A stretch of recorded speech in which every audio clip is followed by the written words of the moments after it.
Alhamdulillahi wa kafa. Wassalatu wassalamu ala rasulillahil mustafa Muhammadin sallallahu alaihi wasallam. Asyhadu an la ilaha illallah wa asyhadu anna Muhammadar Rasulullah. Allahumma salli wa sallim wa barik ala Muhammadin wa ala alihi wa ashabihi wa man tabi'ahum bi ihsan ila yaumiddin. Rabbi a'udzu bika min hamazati syayatin wa a'udzu bika rabbi yahdurun. Subhanaka la ilma lana illa ma 'allamtana innaka antal alimul hakim. Shadaqallahul lazim wa shadaqa Rasulullah sallallahu alaihi wasallam. Alhamdulillah, puji syukur kehadirat Allah Subhanahu wa taala. Rezeki besar dari Allah Subhanahu wa taala buat kita semuanya pada pagi hari ini. Allah izinkan untuk bangun lebih awal, yang mungkin tadi sempat menunaikan untuk salat tahajud, dan kemudian Allah lanjutkan kita untuk bergerak ke masjid ini untuk menunaikan syariat yang sangat luar biasa, yang menjadi salah satu indikator pemisah antara yang beriman dan munafik, yaitu salat subuh secara berjamaah. Dan insya Allah Pak, ini rezeki besar buat saya bisa hadir ke sini. Sebetulnya kajian subuh itu sudah hampir 2 tahun saya nggak terima sama sekali. Dan ini satu-satunya jadwal subuh yang saya terima di masjid ini. Entah kenapa.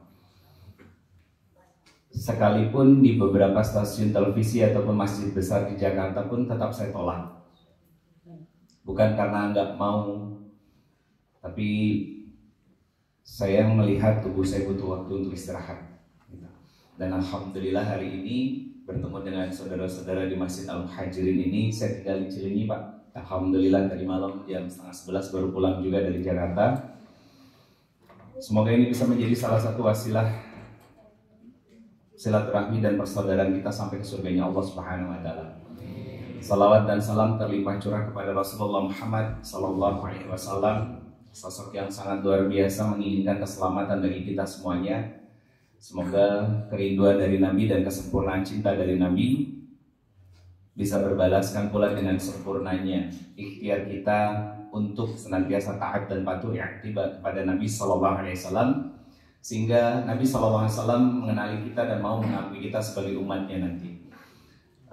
Tema pada pagi hari ini tentang keluarga dan surga. Akankah rumah tanggaku berlanjut hingga ke surganya Allah Subhanahu Wa Taala? Dari tema ini saya akan pisah menjadi 2 hal Pak. Pertama tentang rumah tangga, yang kedua tentang surga. Saya mohon izin untuk sambil berdiri. Ini boleh dipegang? Nyampe nggak? Oh nggak nyampe. Kalau nggak nyampe, kalau gini suara saya kedengeran? Kalau suaranya kedengeran, kalau gitu. Yang di sini kita ngomongin tentang surga, yang di sini kita ngomongin tentang rumah tangga Pak. Saya mau tanya dulu Bapak Ibu semuanya.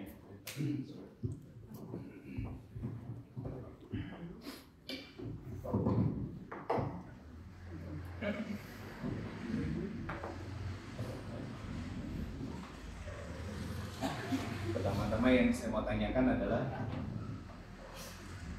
surga itu identik dengan bahagia atau kesedihan? Bahagia. Bagaimana rumah tangga yang bahagia disebut baiti jannati? Pertanyaan saya sederhana, apa syarat masuk surga? Taat. Dari mana itu didapat Pak jawabannya? Apa dalil ayatnya? Jahat. Oke, jangan suka bisa. Ya, karena ini bukan pelajaran bahasa Indonesia soalnya. Kita buka Quran surat kedua, ayat ke-25. Ini ayat pertama yang membahas tentang surganya Allah. Wa basyiril ladzina amanu wa 'amilus shalihat. Syarat masuk surga, 1 punya iman, yang kedua punya bekal amal salih. Pertanyaan saya, amal salih terbesar dan paling banyak di mana? Rumah tangga. Kebetulan enggak. Itu kenapa Bapak Ibu sekalian yang dirahmati Allah Subhanahu wa taala, kalau rumah tangganya ini benar menjaganya, mengerjakannya, maka Allah akan hadirkan seiris surga kebahagiaan masuk ke dalam rumah yang disebut dengan baiti jannati. Kebetulan tidak. Dan ini yang Allah mau. Nah, masalahnya gini, selama ini kita ngejalanin rumah tangga sesuai dengan yang maunya Allah apa maunya sendiri? Nah itu yang jadi permasalahan sekarang Pak. Ini masuk kota Bandung. Bandung ini termasuk sebagai salah satu kota di Jawa Barat dengan tingkat perceraian yang cukup tinggi. Padahal mayoritas Muslim. Gak kurang-kurang ulama dan ustadz di sini Pak. Hampir setiap gang dari kota Bandung ini ada kajian. Saya memang belum lama tinggal di Bandung, tapi cukup mengenali culture Bandung itu seperti apa. Jawa Barat secara umum. Saya baru 7 tahun tinggal di Bandung Pak. Sebelumnya saya tinggal di Bintaro di Tangerang Selatan. Istri saya orang Sumedang. Saya berumah tangga pun belum lama, baru sekitar masuk tahun ke-15 sekarang. Saya datang ke sini bukan ingin menggarami laut yang sudah asin atau ngajarin ikan yang mau berenang. Tapi yuk kita sama-sama mereminder diri kita, mengingat kembali apa sih yang menjadi tujuan dalam kehidupan rumah tangga kita. Apa Pak? Hah?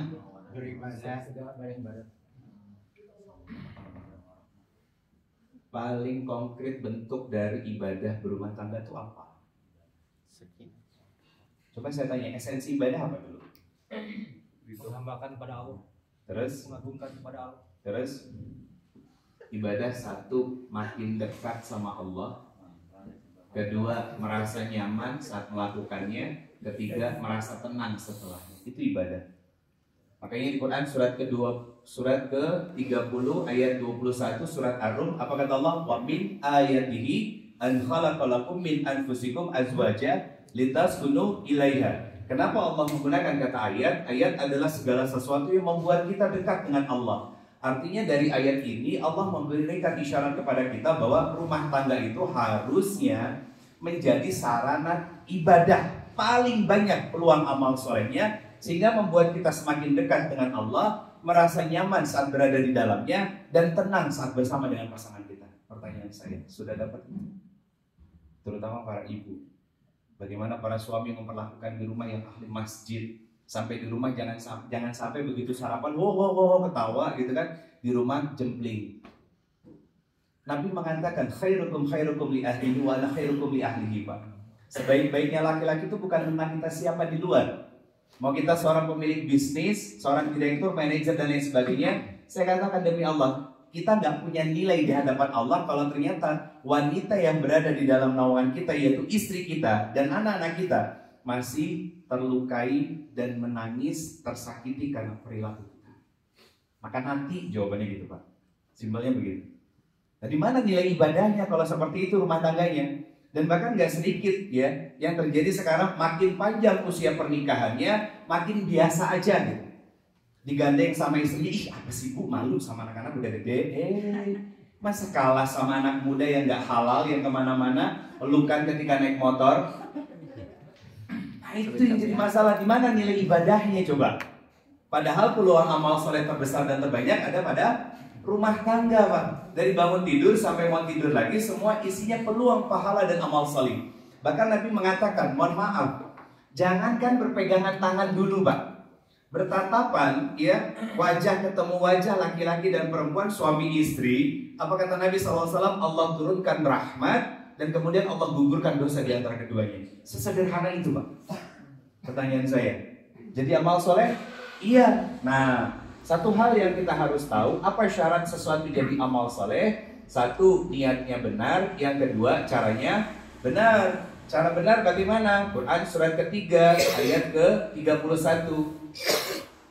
Qul in kuntum tuhibbunallah fattabi'uni. Kalau kita ngaku beriman kepada Allah, ngaku cinta kepada Allah, i'tiba. Siapa yang harus kita ikuti? Nabi SAW.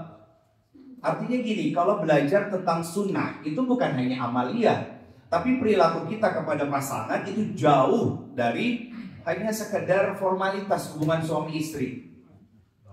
Itu bagian, karena setiap hari ketemunya. Sholat 5 waktu Pak, ada batas waktunya. Ini hikmah. Kenapa Allah perintahkan kita sholat 5 waktu?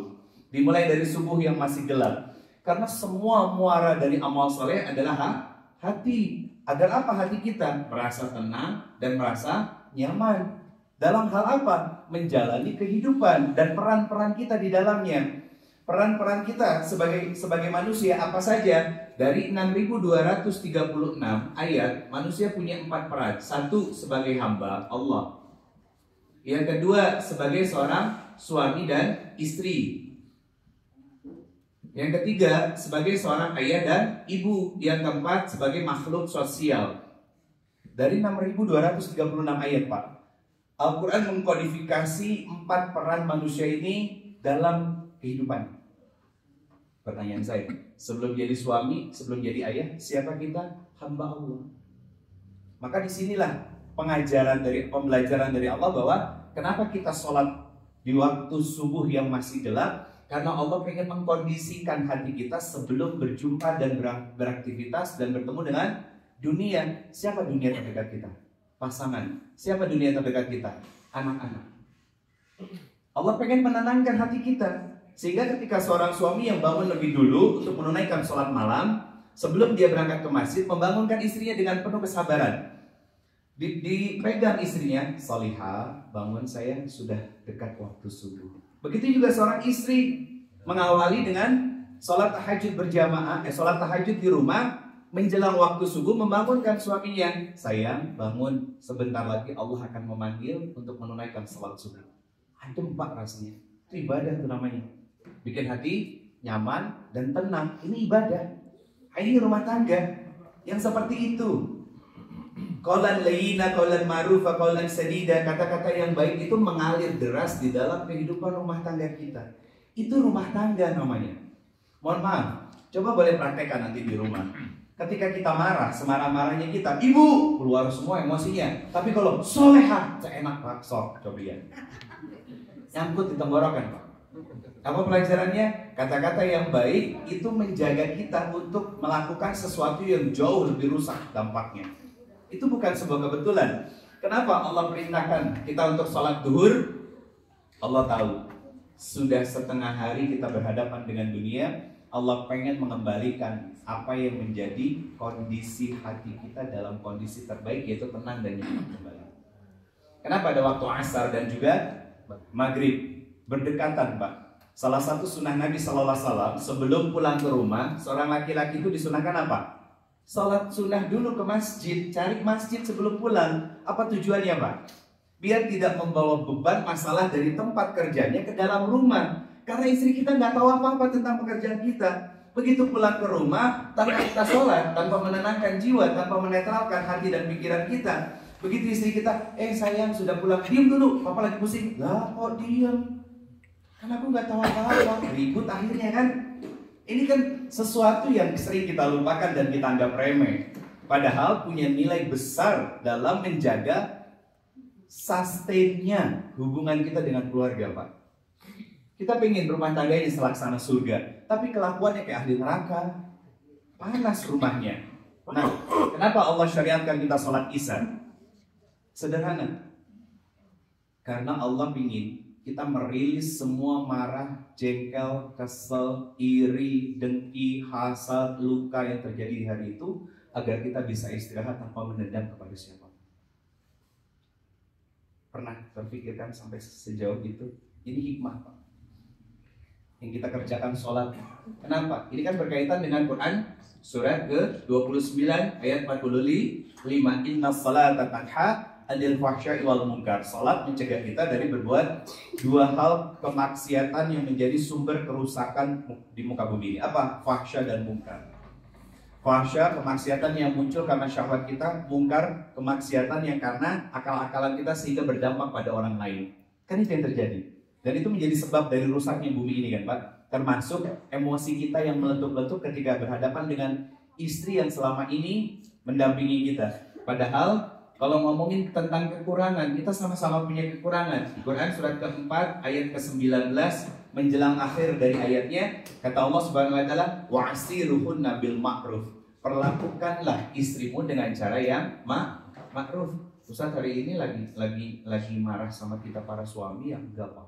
Saya bersyukur saya dikasih izin lagi sama Allah untuk ngambil jadwal kajian subuh. Ini momentum saya untuk mengingatkan para suami.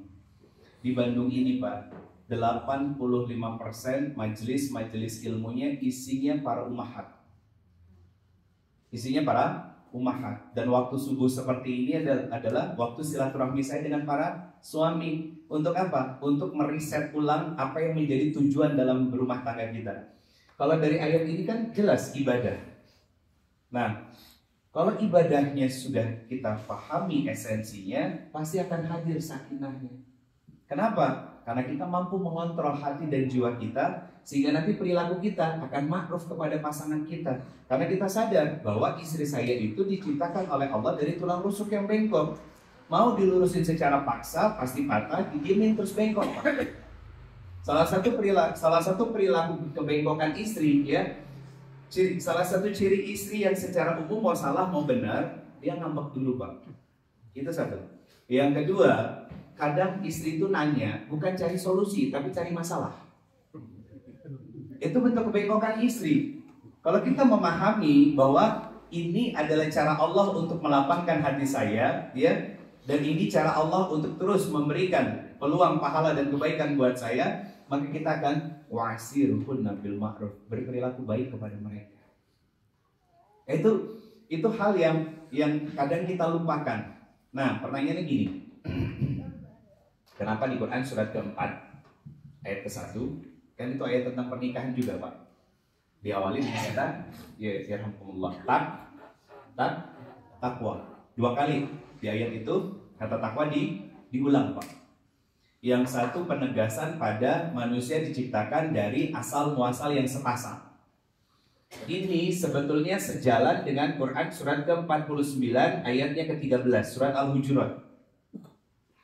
Yang kemudian kalau tambahannya di Quran surat ke-30 ayatnya 21 dan 22. Yang 21-nya sudah saya sebutkan, yang 22-nya itu menguatkan satu sama lain.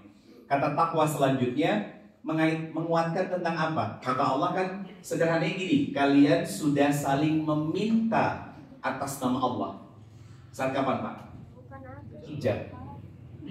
Makanya Allah menyempurnakan ayat itu dengan kalimat takwa. Berarti penuh kesadaran bahwa saya harus berbuat baik kepada siapapun, ya, terutama terhadap pasangan saya, karena saya sudah memintanya dengan menyebut nama Allah saat akad tertunaikan. Apa kaitannya dengan ayat 13 dari surat Al-Hujurat ini? Ini yang harus kita pahami juga. Wa ja'alnakum syu'uba wa qaba'il. Dipecah bersuku-suku dan berbangsa. Apa pelajarannya? Punya latar belakang kehidupan, pengasuhan, pendidikan, kebiasaan yang berbeda antara kita dengan pasangan kita. Maka jangan pernah memaksa kita dengan pasangan sama, Pak. Karena secara fitrahnya kita berbeda. Walaisa dzakaru kal unsa, laki-laki dan perempuan berbeda. Nah, itu kenapa? Artinya ada pesan dari Allah bahwa perlakukan istrimu sebagaimana dia seorang wanita. Dan para istri juga perlakukan suamimu sebagaimana dia seorang laki-laki. Nah, di ayat ke-34 dari surat An-Nisa, Ar-rijalu qawwamuna 'alan nisa.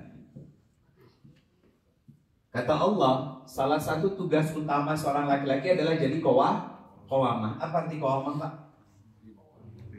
Hah? Pemimpin tak? Apa arti qawwamah? Nah, gini. Kenapa Allah menggunakan kata ar-rijal?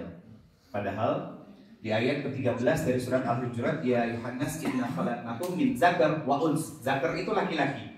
Ar-rijal itu laki-laki. Apa yang membuat beda, Pak?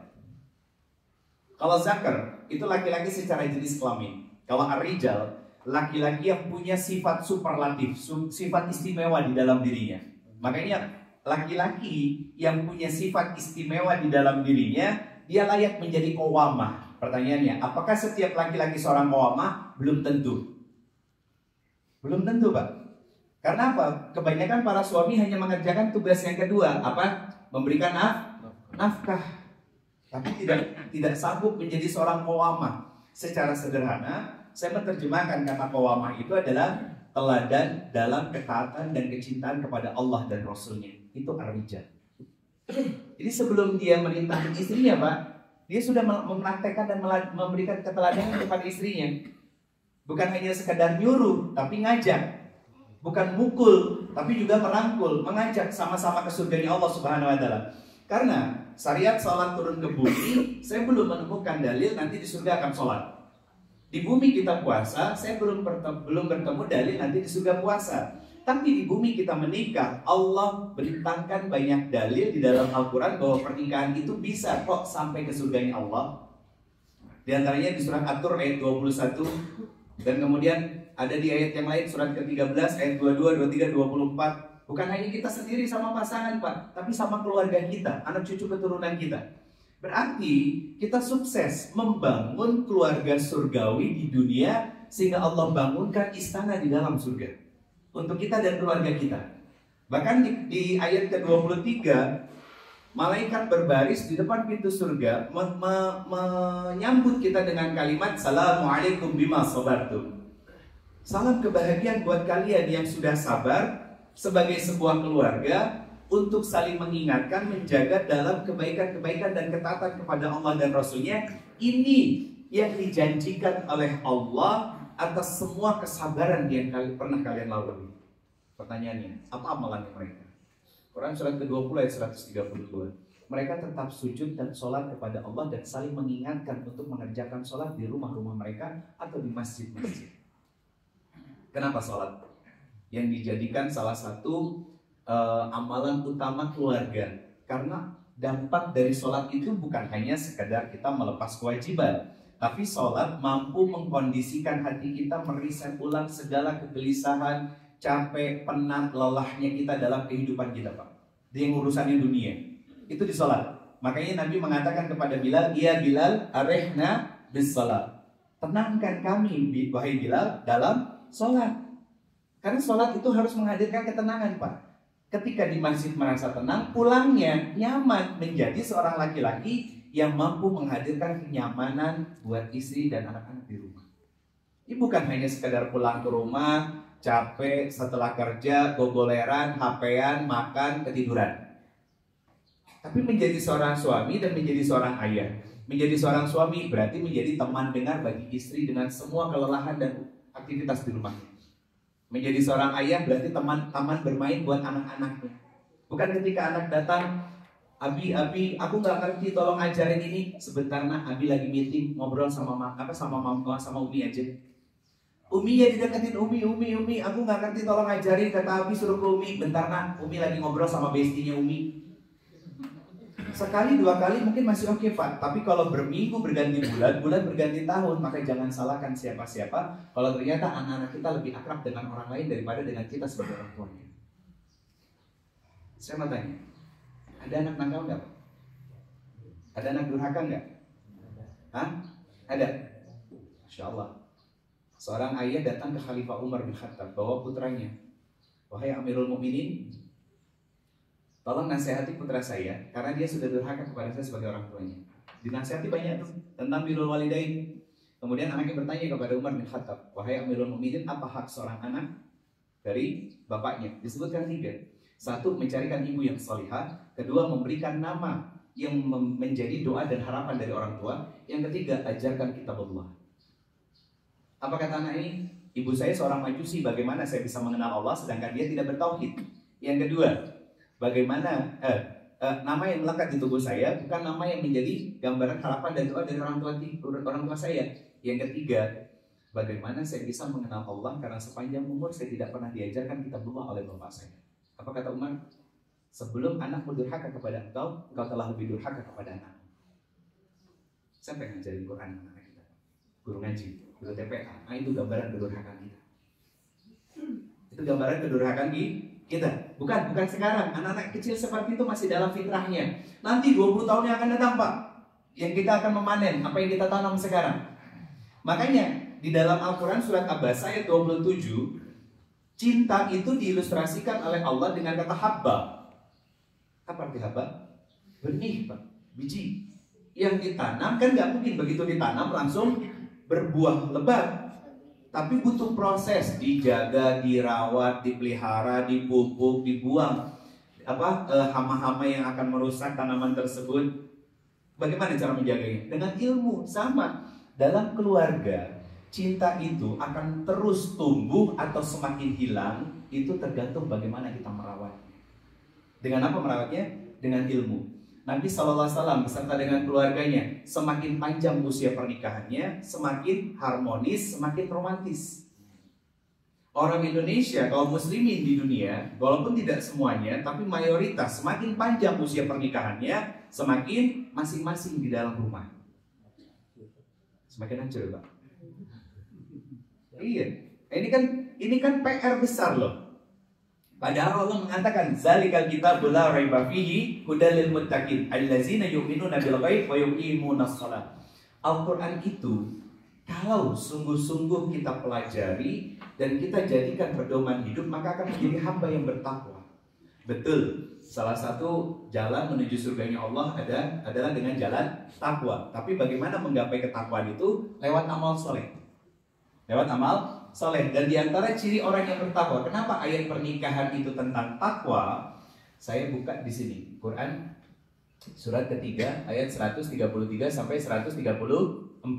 Wasari'u ila magfiratin min rabbikum. Bersegera minta ampun kepada Allah. Kenapa? Ayat ini diawali dengan proses introspeksi diri.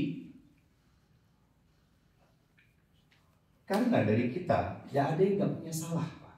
Gak ada yang gak punya dosa. Nah, lanjutan ayatnya, Allah sudah menyediakan surga yang luasnya langit dan bumi, iddat lil muttaqin, buat orang yang bertakwa. Nah, berarti orang yang bertakwa, orang yang senang berhijrah, seperti nama masjid ini Al-Muhajirin, orang-orang yang berhijrah, orang-orang yang senang mengintrospeksi diri, orang-orang yang senang mengevaluasi diri, adalah orang-orang yang kelak akan menjadi salah satu ahli surga yang sudah Allah siapkan. Kenapa? Karena punya kelembutan hati, Pak. Orang yang senang introspeksi diri itu gak keras hati. Dia lebih baik menunjuk ke dalam diri sendiri daripada menyalahkan orang lain. Nah, apa dampaknya? Ayat 134-nya mampu menginfakkan hartanya fisoro iwadoro. Apa pesan singkatnya? Punya kepekaan sosial, Pak. Lanjutan ayatnya apa? Mampu menahan amarahnya dan memaafkan kesalahan orang lain. Berarti ayat ini bicara tentang kelembutan hati. Kelembutan hati. Akhirnya apa? Perilaku dari orang yang bertakwa ini dimasukkan ke dalam rumah tangga, maka akan menghidupkan ayat ini. Apa? Wa'asiruhunna bil ma'ruf. Akan memperlakukan pasangannya dengan cara yang ma'ruf, dengan cara yang baik. Nah, kenapa sekarang banyak ibu-ibu, mohon maaf, banyak para suami yang kaku kayak kanebo kering, Pak. Nah, itu yang harus dicari tahu.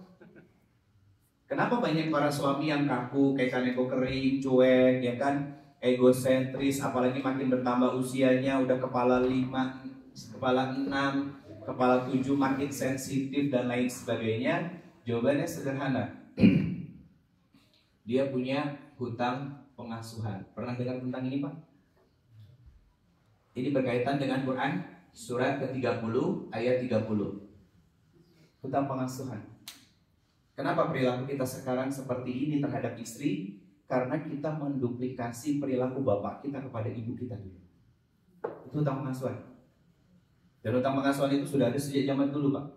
Kisah Umar yang bertemu dengan seorang ayah dengan anak, itu pun hutang pengasuhan. Ya, seorang ayah yang hanya sibuk dengan dunia dan uang, ya, bekerja, begitu pensiun gak ada kerjaan kan, mengalami post-war syndrome, barulah datang ke masjid, 5 waktu di masjid. Ngopengin masjid gitu. Ketika lagi sibuk urusannya dunia, gelap berangkat, pulangnya gelap lagi. Apalagi kalau kerjanya dinasnya di luar kota, PJKA, pulang Jumat kembali Ahad. Lupa untuk mengklirkan lagi apa tujuan rumah tangganya. Nah, apa yang mau saya sampaikan dari surat Ar-Rum ayat ke-30 ini, Allah berfirman, fa'akim wajhaka lidini hanifah. Kata Allah, jadilah hamba yang hanif. Apa Pak arti hanif? Tegak lurus, Pak, kokoh. Lisan, perbuatan, dan hati itu seirama. Siapa contoh hamba Allah yang hanif? Nabi Ibrahim alaihi salam. Ya kan? Orang yang kokoh dengan keimanannya. Nah, apa maksud dari ayat ini? Sederhananya, sungguh-sungguhlah taat kepada Allah. Itu koma.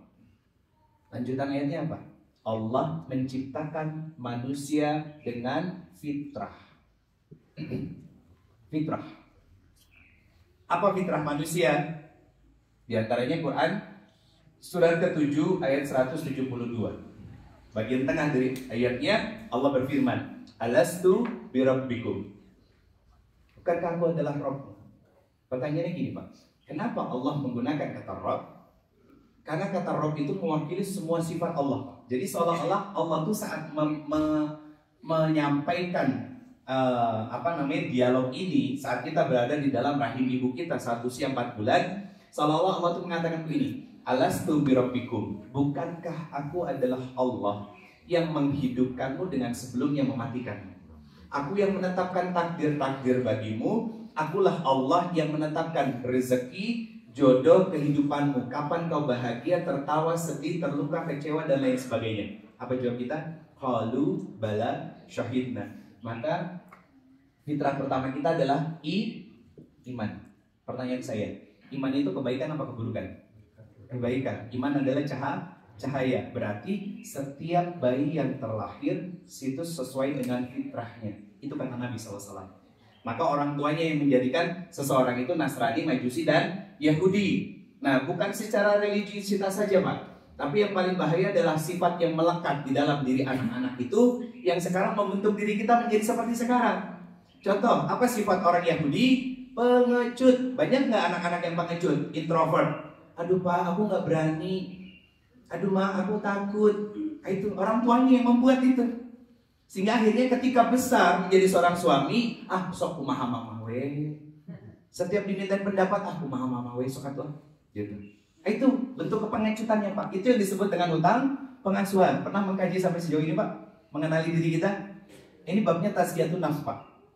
13 tahun Nabi SAW menggembleng para sahabat di Madinah, di Mekah. Itu dengan tazkiyatun nafs.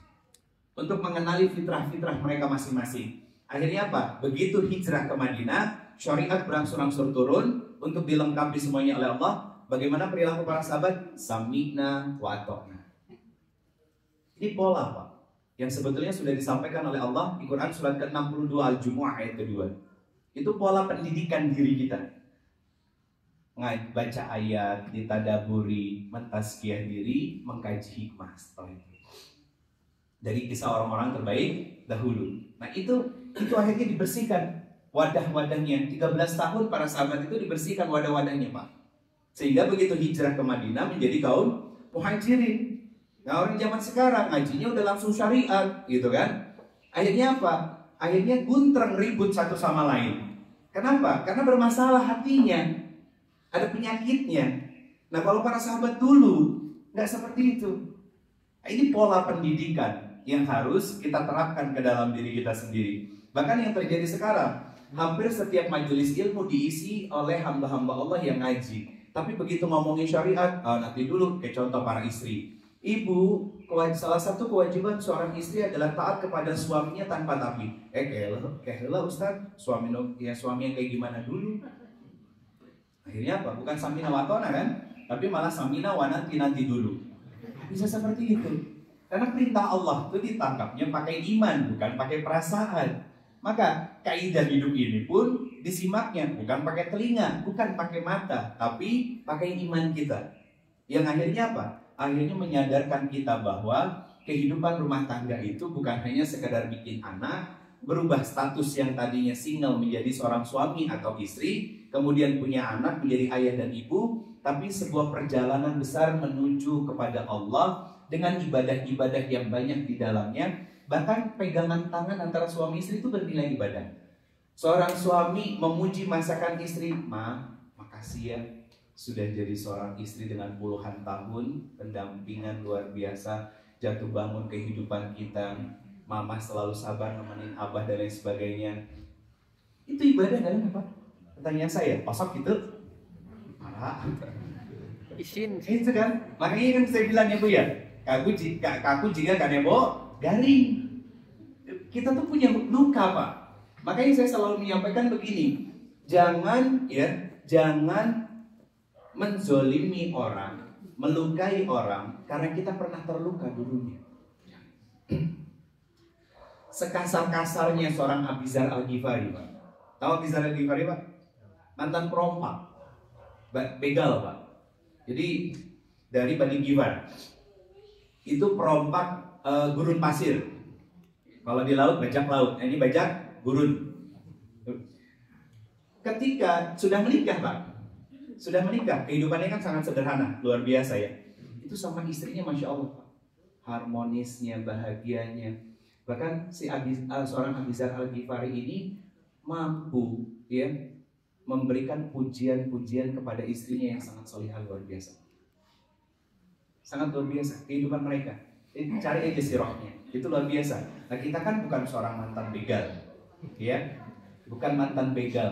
Orang yang sudah ngaji, yang sholat 5 waktunya di masjid, lingkungannya kondusif. Nggak ada di sini yang tinggal di sini begal, atau yang jadi maling.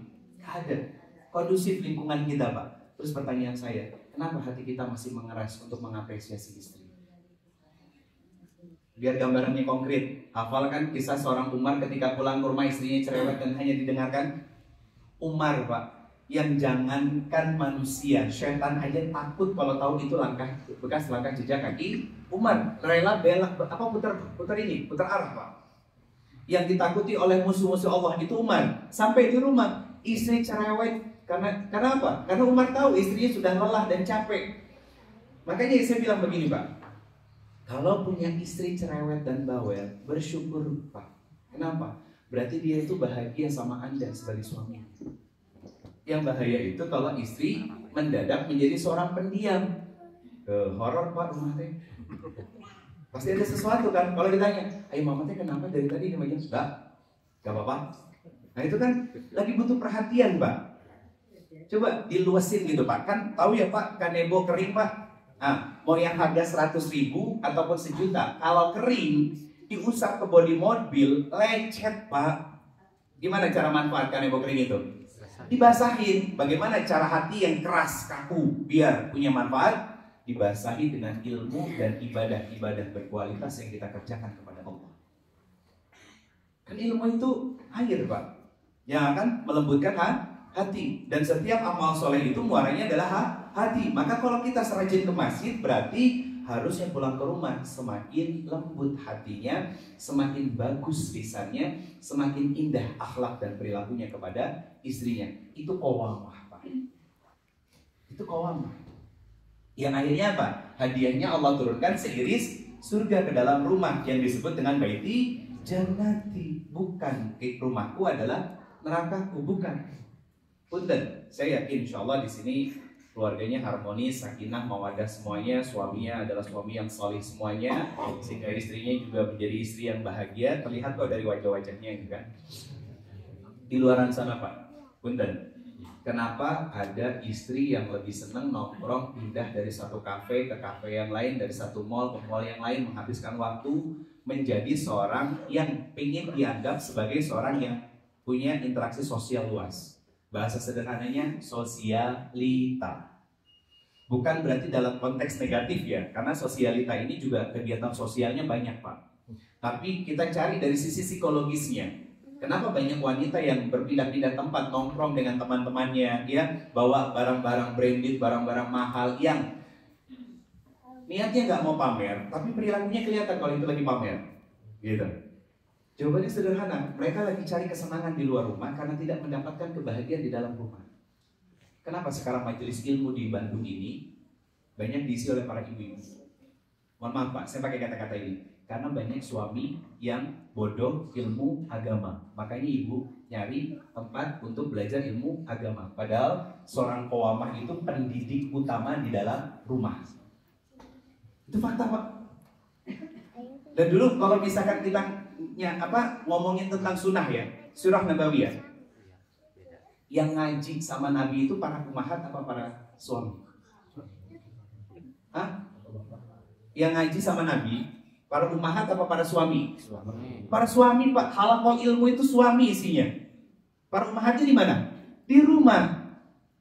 Kalau ada pertanyaan yang ingin ditanyakan, baru bertanya kepada Nabi atau melalui para istri dari istri Nabi. Para suami yang ngaji, Pak. Bahkan digambarkan oleh ulama-ulama, saking rapihnya saf-saf para sahabat itu, daun yang jatuh itu nggak akan pernah sampai ke tanah. Jatuhnya kemana? Ke paha-paha para sahabat. Apa pelajarannya? Sahabat itu mendekat ke sumber cahaya. Kalau zaman sekarang ngajinya nyari senderan, Pak. Iya betul. Iya betul. Kalau ngomongin umur kan lebih tua para sahabat juga banyak, Pak, gitu. Iya kan? Nah itu. Nah, dulu zaman sekolah yang pinter itu duduk di depan apa yang belakang? Yang pinter itu rata-rata pilih duduk di depan. Kenapa? Karena cepat menangkap ilmu. Enggak, ini cuma bercanda aja Bapak. Insya Allah enggak di jamaah muhajirin ini, insya Allah enggak. Cuma maksud saya gini. Saya pada poinnya adalah dulu yang ngaji itu adalah para suami. Sampai di rumah ngajarin ke istri, bukan sebaliknya. Saya juga sering berpesan kepada ibu-ibu. Saya termasuk yang rutin ngisi di Masjid TSM juga. Sebulan sekali, salah satu jadwal rutin saya di situ, Pak. Dalam sebulan itu, jadwal saya di Bandung itu antara 5 sampai 10 jadwal doang. Nggak lebih dari itu. Rata-rata saya keluar kota, Pak. Yang 5 sampai 10 ini antara kajian tematik sama kajian rutin. Salah satu rutinnya di TSM, beda-beda majelis talimnya, sama ada beberapa di majelis yang lainnya. Nah, saya juga sampaikan kepada para ibu-ibu, ibu, bunda, kalau udah ngaji sampai ke rumah, jangan mendadak jadi ustazah di depan suami. Apalagi kalau nemu video reels gitu kan, saya ngebahas tentang keluarga juga Pak di akun media sosial saya. Terus dinaikin ke story gitu kan, dangukeun di mention suaminya. Kan itu secara nggak langsung membuka pakaiannya sendiri kan gitu. Padahal suami istri itu kan libasa, pakaian untuk menjaga aib masing-masing. Nah, ini juga yang sering overlap. Sudahlah suaminya malas belajar ilmu agama, istrinya overlap dalam perannya sebagai seorang istri di rumah. Ini semuanya akan ketemu titik temu yang sama, Pak. Wa ja'alnakum syu'uban wa qabail, bersuku-suku dan berbangsa-bangsa, berbeda latar belakang dan pengasuhan semuanya, ketemu dan di titik temu yang sama yaitu satu hal, apa? Iman dan ilmu. Iman dan ilmu. Belajar ilmu agama. Ya, itu melembutkan hati. Ketika hatinya lembut, lapang jiwanya. Ketika melihat istri, ya Allah, istri saya adalah hamba-Mu. Dia punya kekurangan, dia punya kelebihan. Kekurangannya mengajarkan saya untuk bersabar, kelebihannya mengajarkan saya untuk bersyukur. Sama, seorang istri yang sudah ngaji pun begitu. Melihat suaminya itu sebagai hamba Allah yang punya kekurangan dan punya kelebihan. Itu kenapa kita dipasangkan dengan pasangan kita sekarang, berarti Allah ingin kita saling melengkapi. Bukan saling menyalahkan, ya, bukan akhirnya saling menjatuhkan dan lain sebagainya, bukan. Tapi tujuannya agar kita bisa saling melengkapi, langkah demi langkahnya membawa kita menuju surganya Allah Subhanahu Wa Taala. Yang seminimalnya irisan surga itu Allah turunkan dulu ke bumi. Itu yang kita mau, Pak. Maka apa yang harus dilakukan? Pertama, bangun terus ketakwaan kita kepada Allah. Apa definisi takwa, Pak?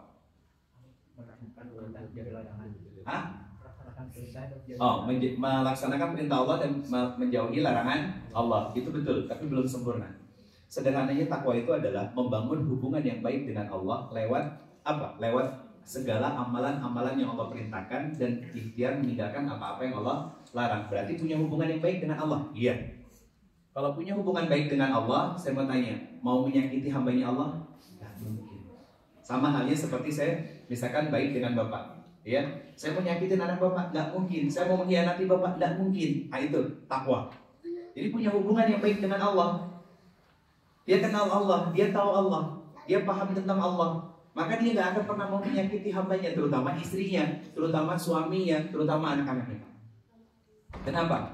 Karena yang ada dalam kehidupan dia itu amanah dari Allah. Maka saya tidak ingin menyakiti titipan-titipan Allah, amanah-amanah Allah yang notabene-nya saat saya menyakiti mereka, berarti saya menyakiti Allah.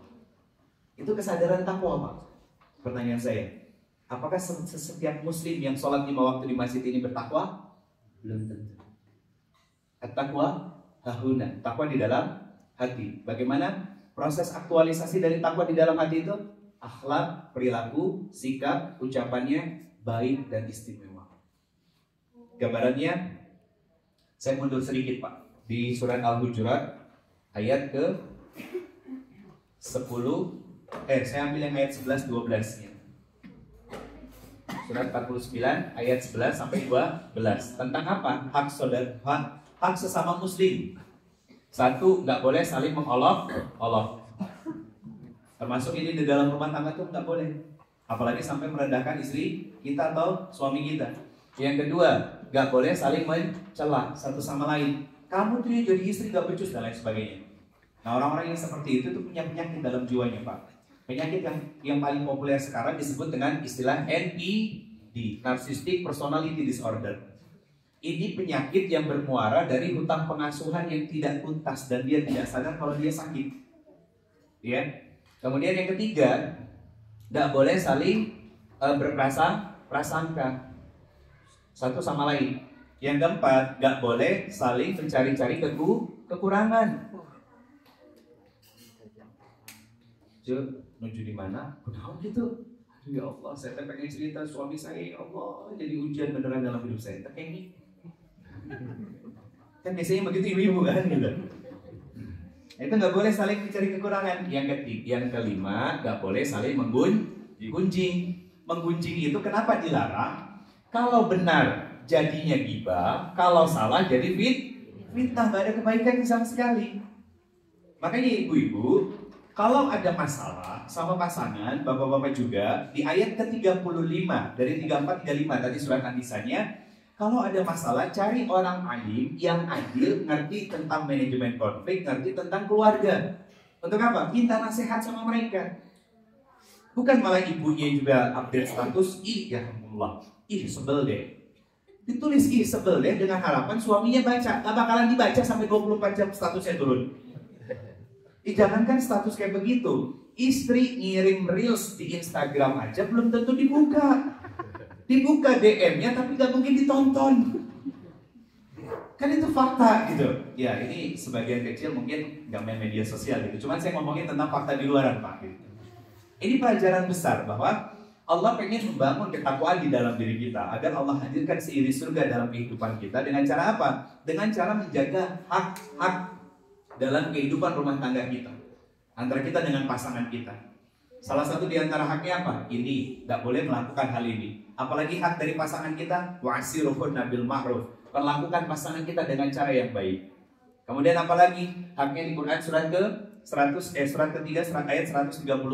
Tentang apa? Tentang memaafkan dan menahan amarah terhadap pasangan kita. Boleh nggak sih balas ketika pasangan kita nyebelin? Boleh. Di Quran surat Asy-Syura surat ke-42 ayat ke-40 kata Allah, ya, silahkan dibalas, silahkan. Nah pertanyaannya gini, kalau kita disakiti sama orang, bisa nggak membalas rasa sakit itu dengan takaran yang equal, yang sama? Bisa Pak. Contoh, kita dicubit, sakit, bisa nggak nyubit orang lain sama sakitnya, takarannya seperti sakit yang kita rasakan? Nggak bisa Pak. Kalau lebih sakit daripada sakitnya kita, berarti kita zalim. Makanya lanjutan ayatnya, kalau kalian memaafkan dan tetap berbuat baik kepada mereka, kata Allah, aku sendiri yang akan memberikan pahalanya bagimu. Allah yang mengatakan ini. Ini seorang istri, ya, taat kepada suami. Kalau meyakini ayat ini, suaminya pika sebelen gitu Bu. Bahkan bukan hanya pika sebelen, sampai Cilepeng gitu kan. Tetap sabar, tetap taat, ya, maka Allah akan memberikan apa?